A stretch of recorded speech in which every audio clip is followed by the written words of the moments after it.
మీరు దయచేసి వినండి. మీరు 2000 రూపాయల పెన్షన్ ని 3000 రూపాయలు పెంచడానికి మీకు 5 సంవత్సరాలు పట్టింది.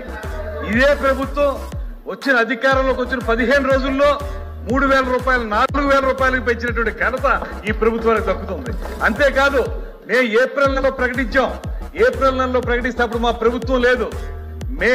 ఏప్రిల్ మే జూన్ 3 నెలలు కలిపి ఏదైతే ఒక్కొక్క 1000 రూపాయలు ఇవ్వాలో దాన్ని కూడా కలిపి జూలై నెలలో ఇచ్చినటువంటి పెన్షన్లే 7000 రూపాయలు ఇచ్చినటువంటి ఘనత ఈ ప్రభుత్వాన్ని. ధాన్యం కొనుగోలు కేంద్రాల్లో రైతులు ధాన్యం అమ్ముకుంటే వచ్చే నెలలో ఇవ్వాల్సినటువంటి డబ్బులు సంవత్సరమైనా ఇవ్వనటువంటి పరిస్థితి మీరు చేస్తే, ఆ బకాయిలు పెడితే ఆ 1600 కోట్ల రూపాయల బకాయిలు అధికారంలోకి వచ్చిన వెంటనే తీర్చిన ప్రభుత్వం ఈ ప్రభుత్వం అనేటువంటి మాట గుర్తుపెట్టుకోవాలి. ఇప్పుడు మీరు సూపర్ 6 చెప్పారు.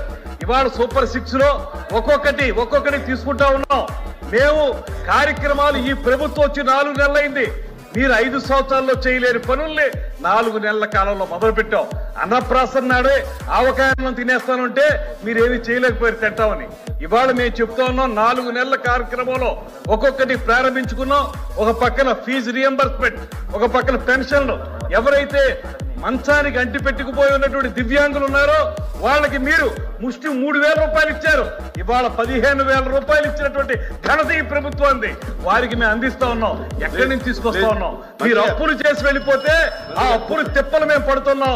దాంతో పాటు రైతులను ఒక పక్కన, యువతను మరో పక్కన, నిరుద్యోగులను మరో పక్కన, మీరందరికీ కావాల్సిన దీపం పథకం కార్యక్రమం ఇవన్నీ చూసుకుంటే ఈ ప్రభుత్వాన్ని మెచ్చుకోవాల్సిన పోయి ఈ రకంగా మీరు చేయటం కరెక్ట్ కాదనేటువంటి మాట చెప్తా ఉన్నాం.